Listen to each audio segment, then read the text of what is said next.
And now, it's time for TJ Wow. Hello everybody, good morning, good afternoon, good evening, depending on where in the world you are and when you're listening to this recording.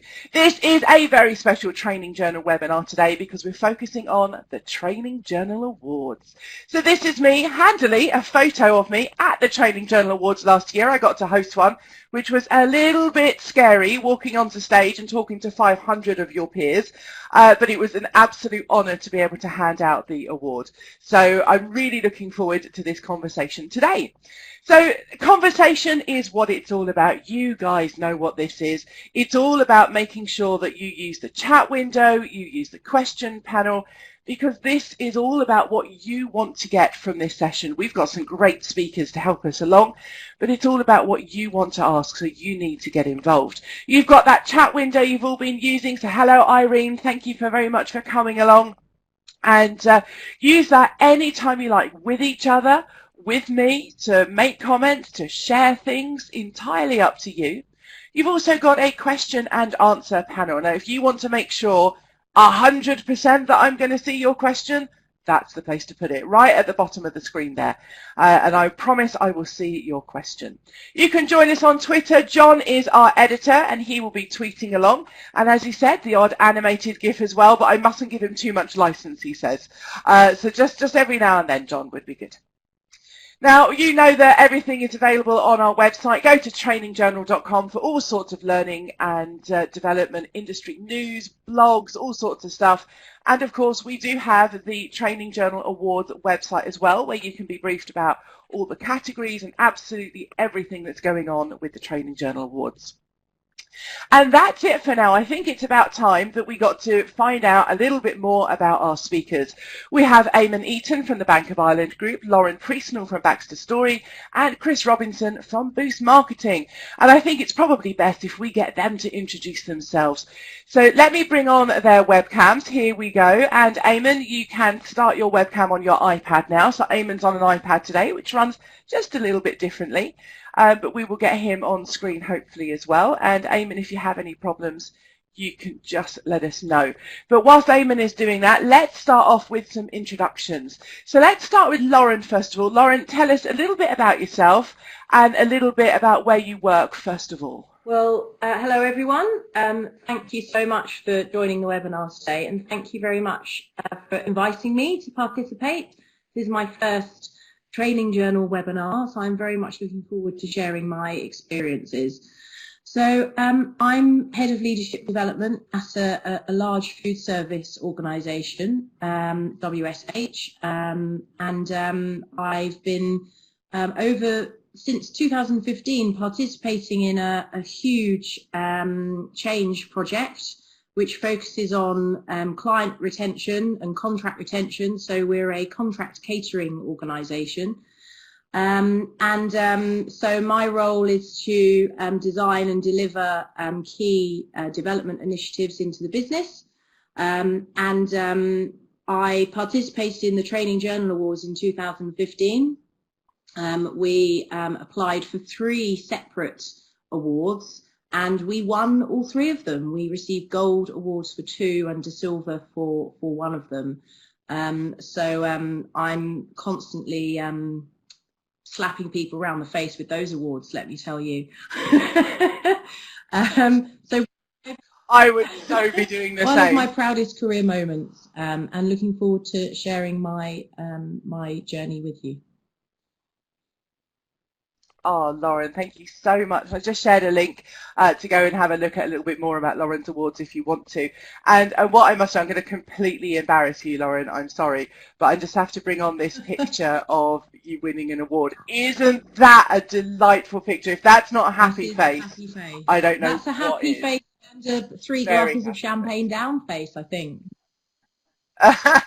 Only 3? By that point. Brilliant. By that point, yeah, maybe it was more later on. That is something that if you like that that's something that's good about the Training Journal Awards. There's always lots of celebration, let's call it. Thank you very much, Lauren. Let's come to Amon next. Amon, tell us a little bit about your journey and being a TJ Award winner and what it is that you are doing now.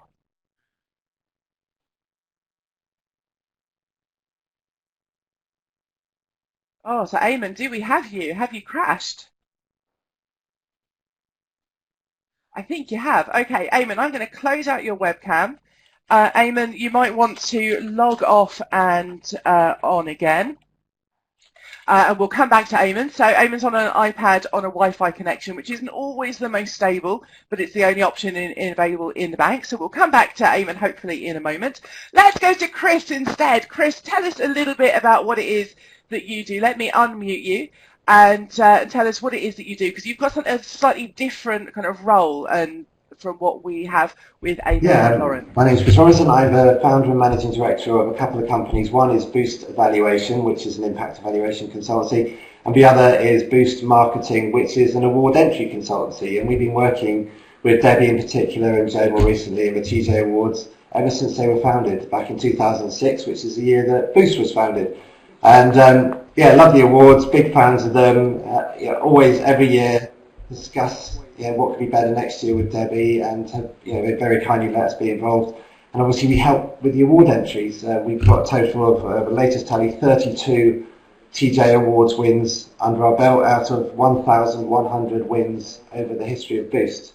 So we do love our awards, and we love TJ Awards in particular. That is brilliant. Thank you so much. And we really value all the input that you have. I know Debbie does, and finds it absolutely brilliant. And that's why you are definitely a voice of authority to be speaking with us today. So thank you, Chris. We look forward to drawing upon your extensive knowledge. And let's try Amon again. So Amon, how are you doing there? Definitely a voice of authority to be speaking with us today. So thank you, Chris. We look forward to Yep. And let's try Amon again. So Amon, Am I? So Amon, tell us a little bit about who you are and what it is that you do.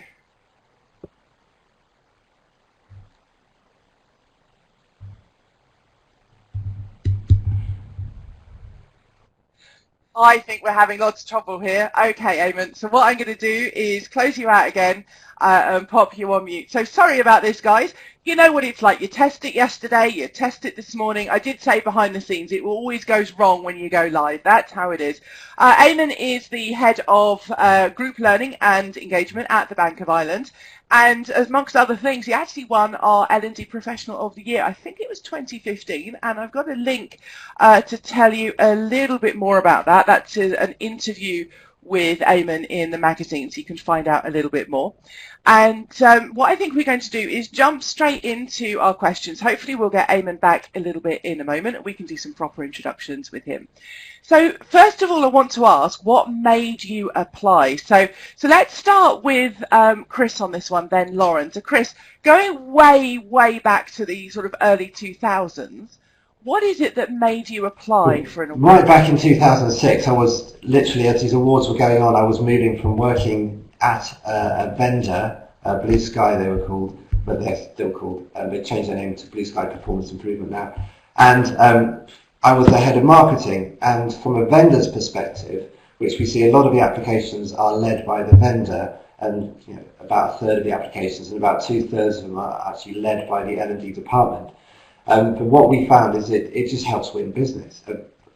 We won, I think, 10 awards in 1 year, and it definitely helped convert sales leads into wins. And when TJ Magazine launched their awards, it just seemed an obvious one. There was some really suitable categories. It was a credible brand, and being a first time around, it was a bit of a leap of faith, but we went for it. But it was great publicity for us entering and winning the awards. So it was a commercial decision, I'd say. Ah, interesting. Thank you very much. We'll dig into that a little bit more as we go along. And Lauren, same to you. What is it that made you actually apply in the first place? It's an interesting question because it wasn't my idea. We were working with a brilliant external training consultancy, and it was our training partner from that consultancy who came to me and said, I think we're doing some brilliant work here and we've got some brilliant results, and so why don't we apply for a training journal award? And that stumped me really, because no doubt I'll get onto this at some point during the webinar, but I'm not someone who easily recognises my achievements. And so when I was presented with this idea of us kind of blowing our own trumpet,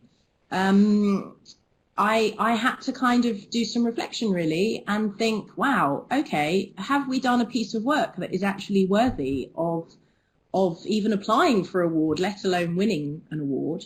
And so his reasoning behind that was obviously to promote his business and help promote our business. So of course, I think it was a key kind of sales tool. But ultimately, the reason why I chose to participate was because I wanted the opportunity to recognise some good work that myself and my team had completed, and to just kind of feel that sense of achievement really that I personally really struggle to identify within myself and my career. That's a really great point. Thank you.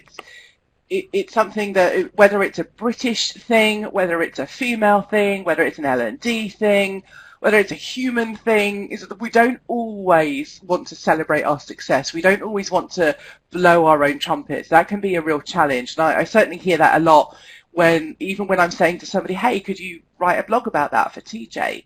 And they go, oh, what have I got to say? It's like everyone's got a story. Everybody's got something to share that we can learn from and celebrate. So I really like that you picked that out, Lauren. Thank you. Amon, let's try again. Third time lucky. And if it doesn't work, we can try turning off your video to conserve some bandwidth for you. Can you hear me? Amon, are you there, and can you tell us about yourself? Can you hear me, Joe? Yes. Excellent. Yes. Well, I'm head of learning at Bank of Ireland Group, and I look after the training, development and education of our staff in Ireland and the UK. In the UK, we're actually known as the British Post Office, and the AA, the Automobile Association, we're the back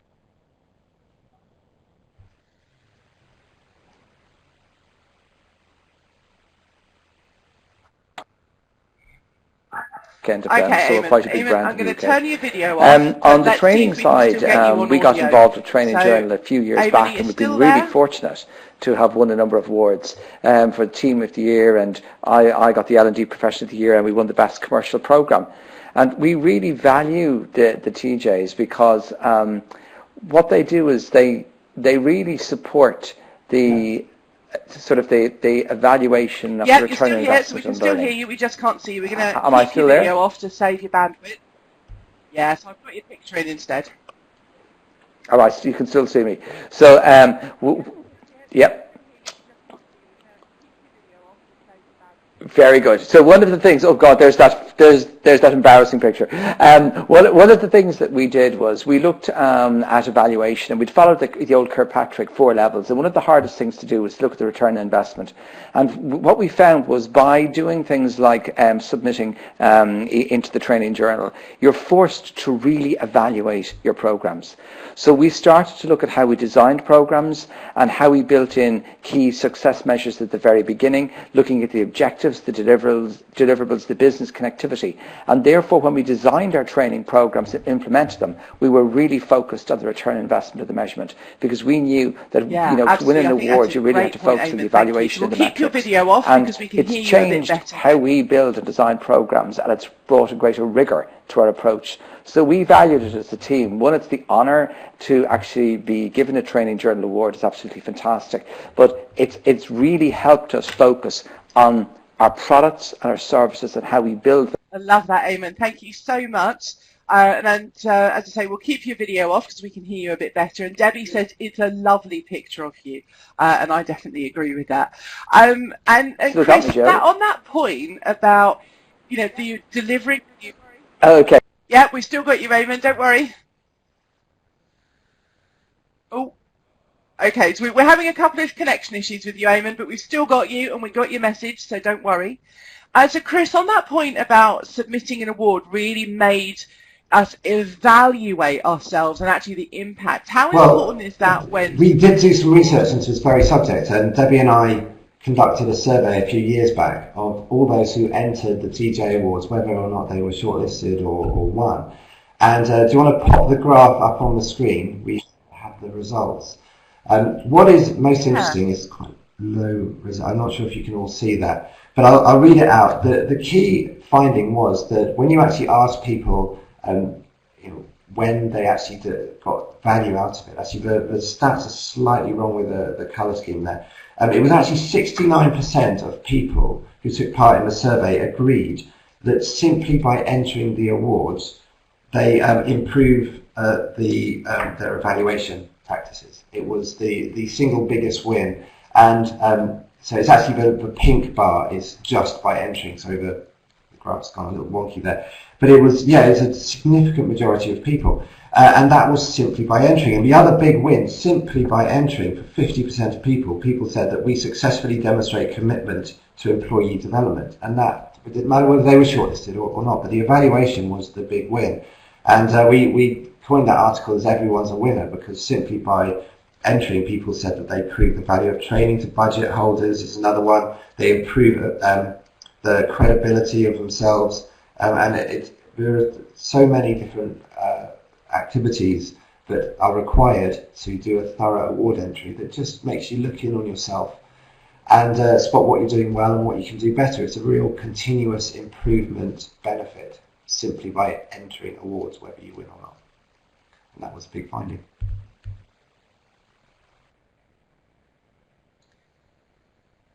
Thank you, Chris. I really like this graph because what it says to me is actually it doesn't matter if we win, which obviously everyone wants gold, but actually just entering, like Amon was saying, really brings about huge benefits on their practice. And I think Lauren has a particularly strong story in terms of evaluation. I'm not sure, Lauren, whether you were doing that anyway, or was it the award that made you raise your game in that aspect? No, actually, we were doing it anyway, but it was a first, really, for our business in terms of very kind of robust initiative evaluation. I worked with our finance director to look at what we could effectively measure for our program, and ours was our contract retention rate. Don't ask me how that is calculated, but the finance director, like I say, was busy working behind the scenes, looking at our figures in terms of our contract retentions, and we set ourselves quite a high goal to preserve turnover. I think it was 3% over 3 years we wanted to achieve an improvement in our contract retention rate. As a business, we were below industry average, and so that didn't sit well with us. And so the program was specifically designed to improve that contract retention rate, which was a representation of £14 million in turnover. That 3%, if we could achieve it, and within 18 months, so halfway kind of through the program, we hit our target. We hit our 3% and started to exceed that 3%. So I think from that perspective, yes, the program was initially designed around enabling us to effectively measure it using our contract retention rate. But for me, as an L&D professional, one of our other struggles and challenges that we were trying to find a solution for was I guess the best way to put it is to encourage our business, our operational business, to start trusting us again and start trusting the learning and development initiatives that we were delivering. So we'd lost their trust in previous years with some kind of not so successful initiatives, and we consciously wanted to build that trust. And so being shortlisted for the awards and of course winning the awards really kind of demonstrated to the business that we were delivering really kind of high class development initiatives to them, and so that trust kind of really started to rebuild. But one of the other ways we measured that success, of course, was through attendance rates. So 100% of our target audience participated in in our program. That was huge for us, for them to demonstrate their trust and their engagement by actually wanting to participate. I mean, our guys were kind of chomping at the bit to get onto our program, and the awards really kind of accelerated that. Yeah. There. And I think that's a really interesting area that you're saying, you know, this is almost a symbiotic relationship, but also that you were doing this in the first place and doing it really well and kind of improving that as you go along. And there's an interesting conversation going on in the chat window where Richard says, do you need to prove that you evaluate, and what if you do? What if what you do already is great? And Debbie says, well, if your evaluations are great, Richard, make sure you apply, which I think is really important. But also my question then is, well, if you're not evaluating, how do you know it's great? So that would be a question from me. So let's go to another question that we've got from the chat window. So this is from Steph Scott. Hi, Steph. Thank you very much for coming along. She says, what are some of the key evaluation techniques that entrants successfully used to evaluate their L&D initiative? So some of the key evaluation techniques entrants use to successfully evaluate their L&D initiative. Chris, let's come to you on that one first. There is a very strong correlation between, first of all, in an ideal world, everyone, as we heard with Lauren, will be evaluating to the standard necessary to win an award anyway. But Lauren's story is exceptionally rare, and Amon, their team, was already very good. I met Amon a few years back. What they're doing is outstanding. It doesn't necessarily equate that you have to be doing it anyway to win the award. Ideally, you would. And the awards, you've got 10% of the marks are for the setting of objectives, and there's another 10% of the marks for the actual learning objectives. So there's a total of 20 for setting good objectives, and you should set good objectives based on some kind of baseline assessment of what the problem is, how big it is, and where you want to go. And then there's another 30% of the marks, so 10% for impact on the learning objectives and 20% on impact on the business objectives. So 50% of your marks for the setting, and Debbie points out in the chat there, is about setting good targets and meeting them. Now, it's true that a lot of people retrofit their objectives and they don't do SMART objectives. But actually, often within the business already has SMART objectives. And Lauren's story is about converting and improving the contract retention rate. It's not necessarily up to L&D to measure that. So you're influencing something outside your sphere of influence anyway. Your sphere of responsibility, but certainly within your sphere of influence. So the techniques used are the usual attendance rates, completion rates, pass rates for level 1 and 2 stuff. But what wins an award for the 30% of the marks, it's not level 1, where do people like it, only earns you marks in the quality of the learning delivery section. It's actually quality assurance, not evaluation, and doesn't meet the scoring criteria, as with any award. The level 3 stuff, impact on behaviour and application in the workplace, that applies to the 10 mark sections to do with did you achieve your learning objectives. It's actually about behaviour change, not did they pass the test. And then the bulk of the score, which is 20%, which is for the business objectives met. And that's where people can use metrics from around the business. But the trouble is showing cause and effect. So to show that this learning can take credit for this increase in, Debbie's example with a promoter score, contract retention rates, improvements in performance. The burden of proof is on you to convince the judge that you can take credit for it. So your question, what are the evaluation techniques used? Yes, use happy sheets, but yes, use pass marks, attendance rates, yes. And then reach out to the business, try and find some empirical data to show impact on customers, culture, cash, or even corporate reputation or responsibility. But then you've got this gap in between those low-level metrics and high-level metrics. And the evaluation technique that works better than anything else to bridge that leap of faith is a time-delayed survey. And there is a very strong correlation between awards applications, not just in training, but in other areas, HR, like recruitment and benefits. where you do this time-delayed survey to say, was it applied, did it make a difference, and get witness or learner testimony through a survey, that evaluation technique is the single most effective way to convince a judge that you can take credit for some big picture impact. Is my tip.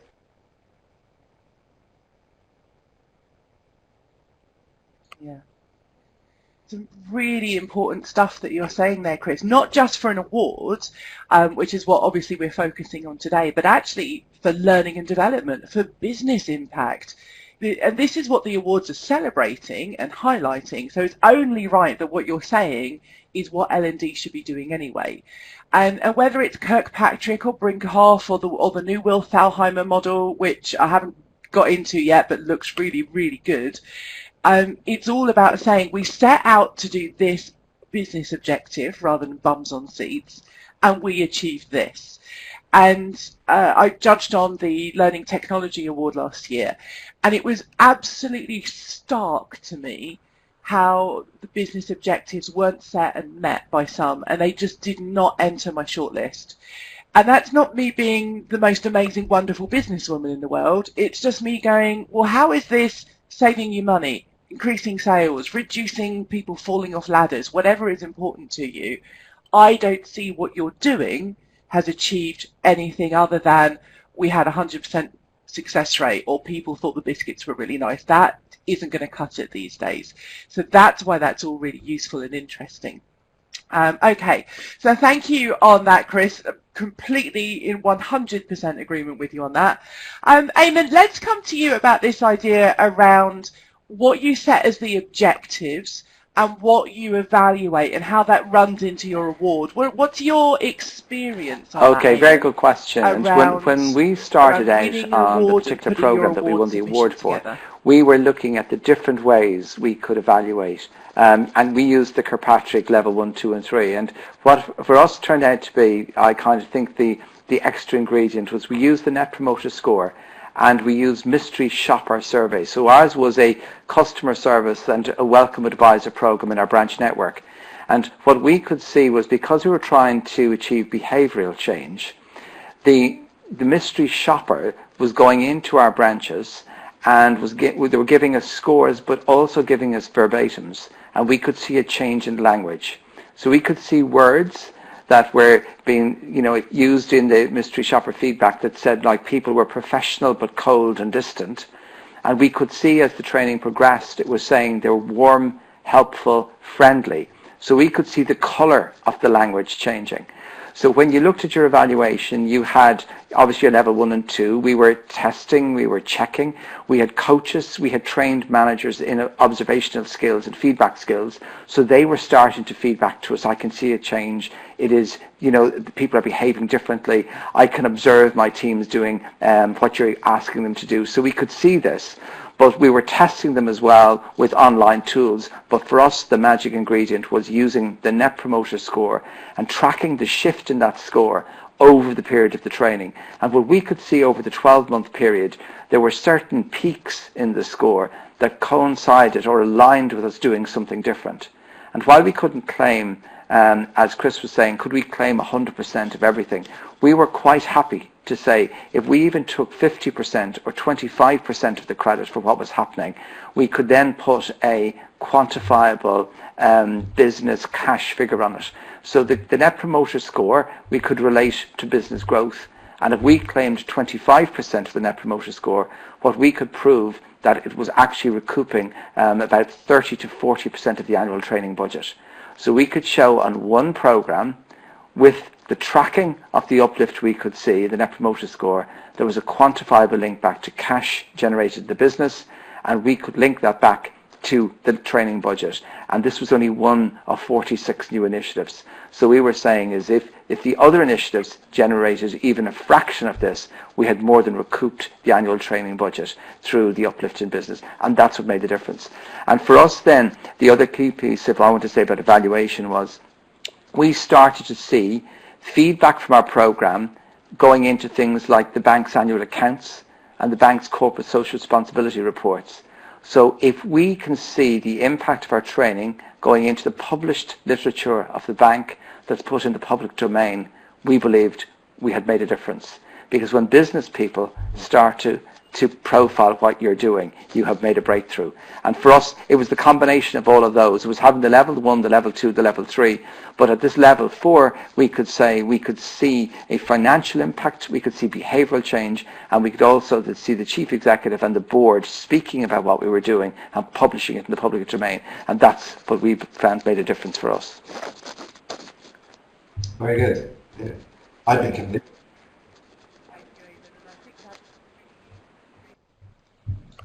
That's awesome. No, I was saying that's really good. Thank you, Amon, and I think that's Amon's story really, is extremely really strong, important. and it's great to have Lauren and Amon who Go ahead, both Chris. have done exemplary evaluations. But just to add, this isn't just an award for evaluation. 50% of the marks is for objectives met, but it's worth sharing that it's not all about the marks either. The judges make an emotional decision. The final decision, based on the presentation, isn't so much based on the scoring system, but it's actually based on an emotional reaction by the judges on your presentation. And the scoring is factored in, but they will listen to your story. Both of these stories have really good narratives to them. It's a very important thing we did for the business. But they're also in the written entry stage and getting through to the shortlist. There's marks for creativity, there's marks for great design, and a great learning experience. Well, there isn't actually a question saying, what did the training look and feel like? It actually doesn't have a section like that. But it's important these awards are for best practice, not just in evaluation, but also in design and delivery and alignment with the business, which is something that Amon and Lauren definitely trumped on. But just because you don't have all the data, all the photographs, all the business reports up front, a lot of people do the data gathering retrospectively, and I would say don't leave it to the last minute. If you have to get sign-off, if you're in a large organisation or partnership, certainly allow a week or 2 to get sign-off.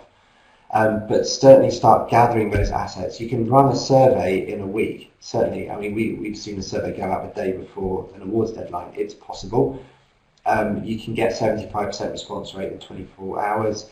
That you can turn things around. So I wouldn't say just because your story isn't as strong as Lauren and Amon straight away doesn't mean you can't meet the deadline, because it's still a way off, it's still a couple of months off, and you can still do an evaluation. And the fact that you waited until today to do an evaluation for a program you might have run 3 or 6 months ago should not be prohibitive at all.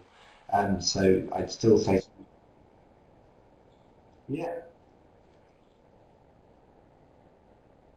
yeah, I'd say there was a story that only had 3 months time delay between launching and entering the awards, and I'd say that was the bare minimum. So Amon and Lauren's stories both have a long timeline, particularly Lauren's, which was a huge leadership development program that lasted So it is better to leave it as long as possible to let people reflect on what difference did it make. And you have to ask clever questions in the survey to make sure that it reflects on the impact, not just did they enjoy it. And as you were saying, was the air conditioning at the right temperature and the food tasty?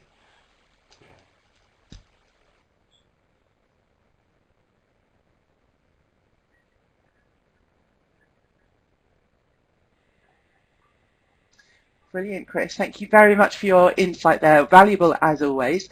And Lauren, let's come and change tack very slightly on this and come to a different question. And my question I have is about being shortlisted, actually. So winning is great, and you're in a large company, and Amon's in a large company and done some amazing stuff. People might be in smaller companies, they might be doing smaller projects, and we had all sorts of things that came through for the awards last year in different sectors. And also you might be in a supplier, you might be somebody who's kind of working with a company to put an award in. So thinking about being shortlisted, we've gone through kind of the evaluation point and submitting an award. You've got the message to say you're shortlisted, you're in the running for the award. What was that like personally, but also then for the team and the organisation, the benefits of that? Well, let's just say that had we not gone on to actually win, just being shortlisted was successful, was winning for me and for the team. I think, so I mentioned earlier that for me personally, the whole Training Journal Awards journey was fundamental in shifting my mindset. So for me, being shortlisted demonstrated to me that I added value to the business, and my whole career is focused around just wanting to make a difference. And I think as a trainer, you can often feel like you're not making enough of a difference. Only the people who perhaps you touch in kind of the workshops that you deliver maybe, and then actually, you know, when they go back to work, how much of that is actually, you know, applied and transferred.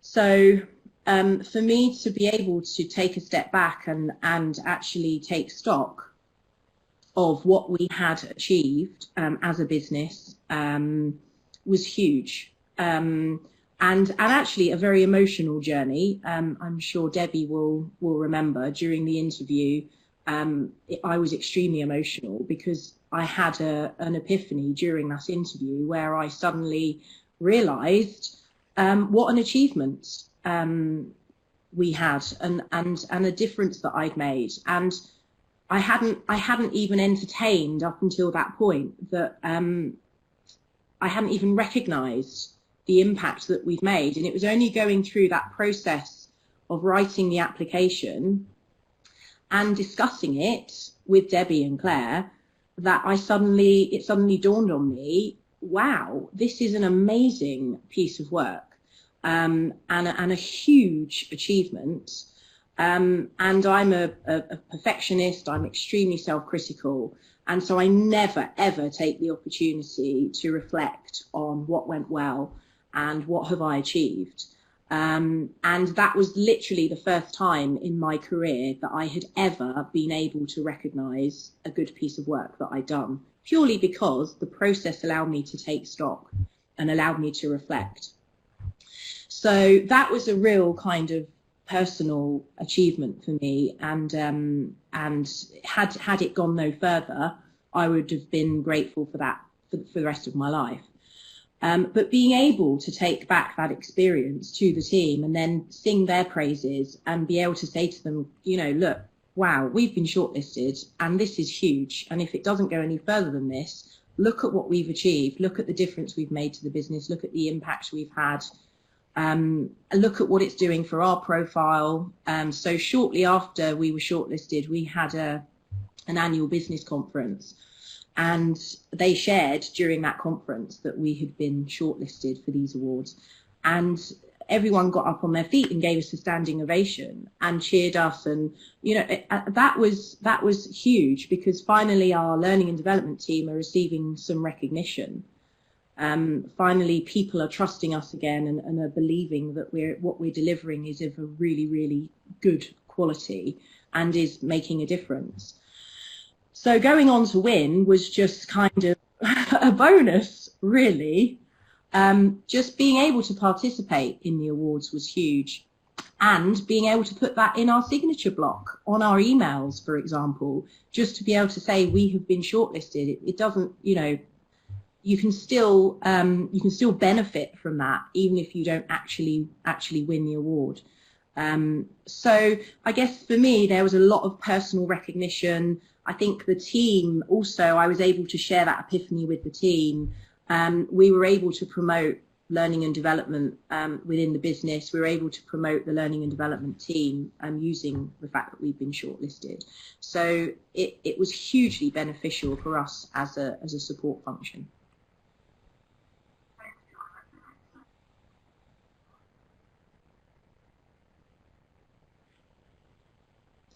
Thank you, Lauren. I think that's so important on a personal level that you're talking about. That's really powerful. And Debbie saying that she remembers the emotion that you're talking about. And also on an organisational note, so partly for your team, but then more broadly, it's the recognition of your team within the business. And that's a story we've heard again and again and again about being shortlisted and or kind of any kind of win within that award. And I find it really interesting what you say about the emotion. So I judged for the first time the awards last year on the Learning Technology Award. And I'll be really honest with you, it's a lot of work from a judge's point of view. We had 19 entries in my award, so there'll be different numbers of entries in different awards, but 19 in my award. So I had to read through 19 award entries, and as Chris will tell you, that's a lot of work. You have to analyse it and score it and decide and so on. I found that quite tiring, and as I was doing it, I was kind of thinking to myself, I'm not going to do this next year because it's a lot of work, quite frankly. But it was when we got to the shortlist and we were interviewing people in London and also over Skype, and then the stories really came alive, and we really had the emotion, the hard work, the success, and actually that for me was the payoff. All right, maybe the awards dinner with the champagne, but especially it was that day speaking to people and the stories that they were telling and the emotion that goes with it. So I think that's a really interesting thing that you say. Amon, let's come to you and ask another question about how the experience maybe has changed your team absolutely. or I think it's changed your me organisation, and if also at the all. people that work It on might my not team. have done. And But the first big what about change that, is, Amon? like, Has I the identify with experience everything Lauren said changed about being you or the shortlisted. organisation But at the all? other piece I'd add to it was it gave us standing within the L&D profession. So when you work in an organisation like ours in a bank, we're a small group of people that are in among the financial nerds who respect people with calculators and figures and lenders and all the traditional bankers. And it suddenly said this group of people are extremely professional, and their peers across the learning industry have turned around and said they're doing a really good job. Don't underestimate the importance of that. And that gave our team a great boost. And what we found in an Irish context then, we went on in 2017, we won the National Training Awards in Ireland for the first time. But it was the experience of doing the TJs even encouraged us to do that. And we went into it with our heads held high, being totally confident that somebody else had told us, you're as good as the others who are out there, and that we weren't afraid to stick ourselves forward. Because our industry had gone through what I would call a bank bashing period, where banks had gone through the financial crisis, they weren't cool anymore, and there was an awful lot of bad publicity out there. And it also was that piece about it's okay to work in the L&D in a bank and put yourself forward, and people will respect you for what you do. That was a big, big boost to the team, and don't underestimate the importance of that. And just the self-respect, the self-worth, the value, and I would have seen an uplift in performance in the team in the following 12 to 18 months, where the pride translated into discretionary effort and people going that extra mile because they knew we have to live up to the reputation that we're now getting in the market. And well, I joke about the TJ cover and the article, but that actually was fantastic, not just for me, but for the team, because I really have a fabulous team of people who work behind me and with me on a day-to-day basis, and I've worked with a lot of them for quite a number of years. And again, to see that when we got the cover article and the story, it was again thinking, oh my God, we never thought something like that could happen or would happen and come out of a small bank that's operating out of Ireland. So it's definitely worth it. It gives a great morale boost. It gives that level of self-respect and self-worth. And it also, I really found it encouraged people to go that extra mile and give that bit extra because they just wanted to be the best and be the best of what they do. It's really made a big difference. The downside of it is you then start having the headhunters. So we would have had a couple of our really talented people where somebody tried to poach them and get them to move. But thankfully, and this is the plus side of it, none of them went, because they actually wanted to stay with the organisation that was winning and getting the recognition.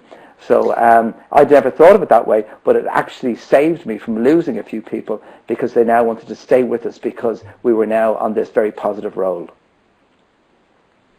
Good. Brilliant.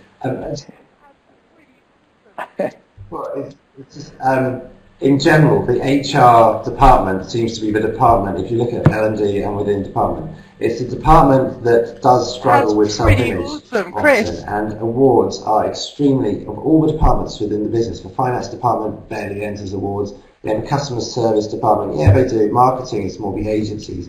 It's actually the in-house department, it's the L&D and the HR function that seems to be most interested in awards. And when we try and explore why, it's because of their internal reputation. They're often belittled in the achievements that they make, which are often huge and have profound impact. are often just not recognised. So to be able to say we are outstanding, we're the best, it was definitely one of the things that stood out in the research is people saying to stakeholders, we are committed to excellence and we're delivering excellence, and that simply by being shortlisted. The research showed that winning was an incremental benefit, but the big win was on shortlisting. There was definitely a win for entering, particularly with the valuation. It was a massive win for being shortlisted, but then it was only incremental in terms of winning. So the chances of shortlisting, Debbie's put in the comments that some categories get 10 entries, some get 40. If you put in a well-evaluated, well-written, well-presented entry, then you could well get shortlisted. It's the people who just chuck in something and hope the judges will recognise it that don't get shortlisted. But then you don't have to be the best project in the world. You can do a really good entry that really gets recognised. As Amon and Lauren are saying, that is huge within the business. And all the other departments will often look to you as the exemplars. And it's wonderful what we always do.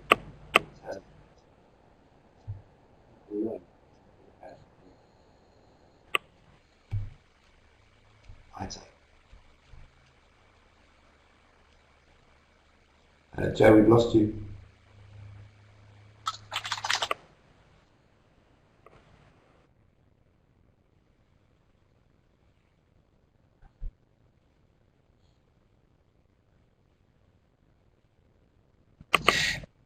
You see, once a webinar, I have to press the mute button in the wrong time.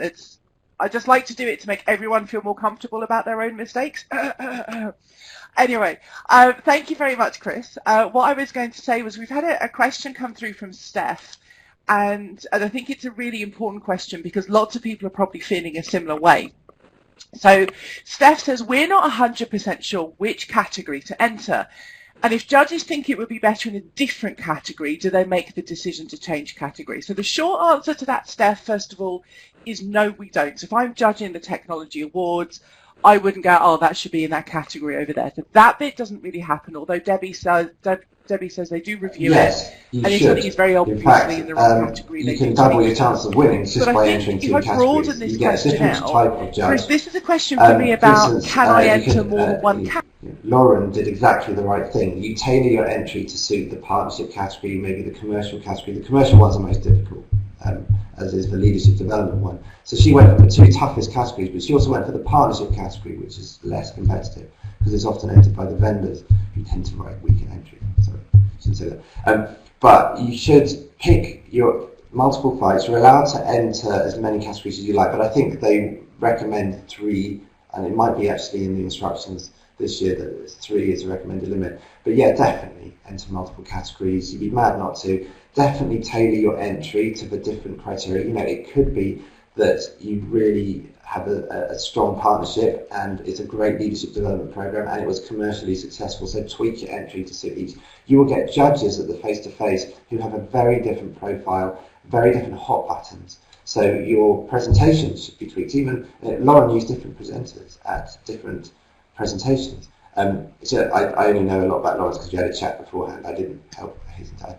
So it's all credits. She did exactly everything right.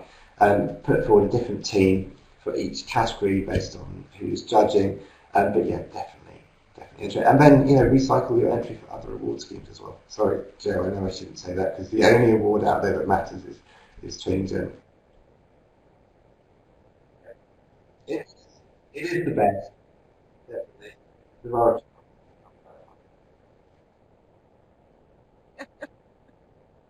With TJ Awards is the biggest, the best, the most amazing. There are no other awards. We'll say that. But no, I mean, on a serious note, of course do that. It makes more sense to you. And if we're looking at this as a profession and success all round, then of course you should enter more than one awards. So Debbie says, Steph says, that's really interesting about entering more than one category. Thank you, Steph. And Debbie says, happy to talk with anyone direct if they have doubts about how to enter and what categories.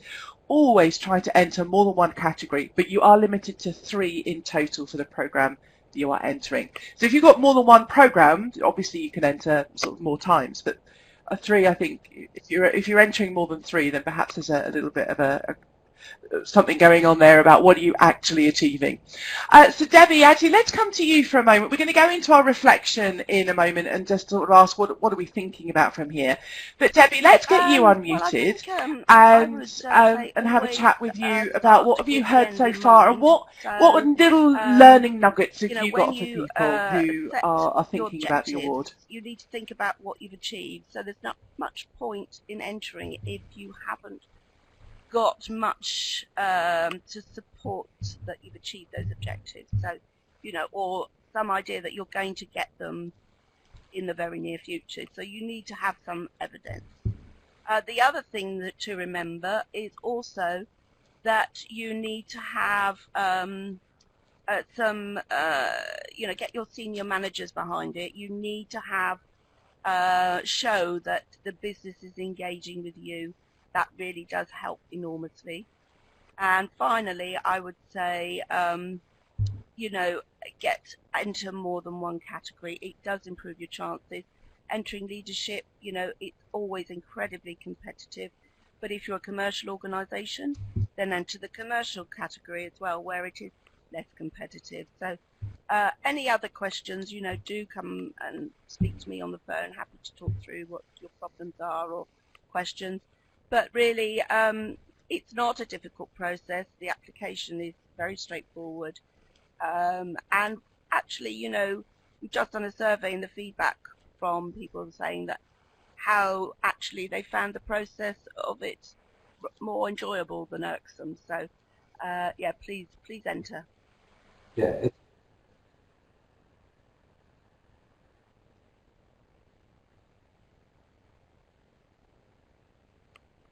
No, it's free to enter. The only cost is if you want feedback, and you have. And Debbie, is there a cost to entering? The TJ Awards is for some awards you do have to pay to enter and pay to get only about a third shortlisted. of awards offer formal feedback, which is to me terrible. I think the TJ Awards feedback is thorough. It's only £95. You should definitely go for it, because this award should be seen as continuous improvement, a reflection. The aspiration for excellence, and if you don't get feedback, then you can't improve. So I definitely endorse that. I think it's money well spent. I also, just Debbie in particular, is extremely helpful, and do take full advantage of her suggestions about which categories to enter. She does respond to emails, and she is extremely helpful. So it's quite unusual for awards to be that helpful.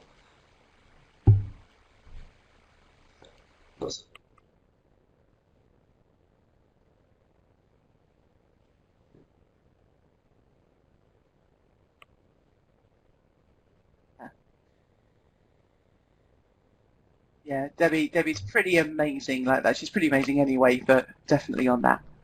That's brilliant, thank you. So we're going to stay online, but we're going to go off webcam. So Chris and Lauren, a little wave goodbye, but we're going to go into a reflection piece. So Chris, Lauren and Amon, they are still here, they're still on audio, but what I want to do is just have a think about what it is that we've learned. Let's have a quick practice with our text tools. So what I'd like you to do, please, is have a look on the left of your screen. You should see a text tool. If you click on T, then what you can do is just type your name, click again, and it should highlight your name on there. So go and do that for me, please. And what that will do is just make sure that we can all use the whiteboard.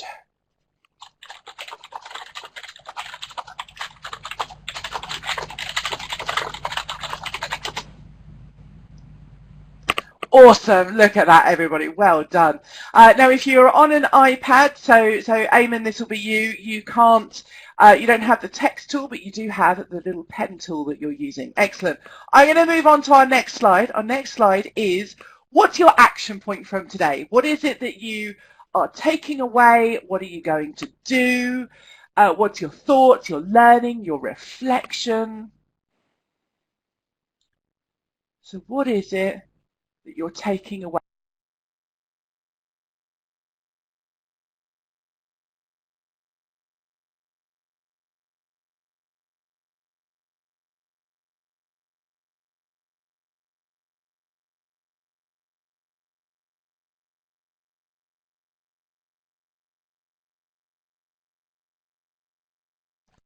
So what's your action point from today's session? Evaluation is coming through strongly. Amon, let's have a last word on you about this. You must be pretty pleased with this because that's something you were talking about right at the top of the hour. Yeah, and I was busy typing there. I think use the experience to learn and have it as part of a continuous process of improvement. Because a lot of times you don't stop during the day-to-day, kind of the hustle and bustle of day-to-day work, or you don't stop and actually write down what have we done and what have we achieved. And it's a really good experience to analyse what you've done, to write it down as a narrative, and when you read it, you'll be quite surprised at what you do. And I would also encourage people to think about presenting their story back into their organisation, whether it's at a staff conference or some sort of an event, because again, this gets you to focus on really delivering the message of what the investment in training is delivering for the business and for people and how it's making a positive difference. So just use it as a learning and a continuous improvement experience. Brilliant, Amon. Lovely summary from you. Thank you so much for that. And other action points that we've got, some of it's about evaluation and decide the evaluation methodology. That's a really good one. So if you haven't come across it before, it's definitely worth looking up Will Thalheimer. He's just done a new kind of model for evaluation. So go and Google Will and you'll be able to find some more about that. And enter more than one award. That's an absolutely great idea and something we have discussed. Engage with clients on the benefits of the awards and strengthen our learning objectives for all our development initiatives and incorporate evaluation into the initiative design. So, Lauren, that must be something that, again, you're thinking, yes, that's a great thing to do, is strengthen that all round. Yes, absolutely. Kind of reflecting on my award experience has reminded me how brilliant it was. And I'm now thinking, okay, so what initiatives are we working on at the moment that are award worthy? And if they're not award worthy, how can I make them award worthy? Brilliant. Thank you so much for that summary, Lauren. And Chris, let's come back to you just for a last word on the action points from today and what it is that people are taking away. Yeah, I think there are so many different areas to reflect on. Evaluation is definitely, and making that part of best practice, picking your fights and picking your troops. That's definitely part of the whole awards planning process is vital. Plan.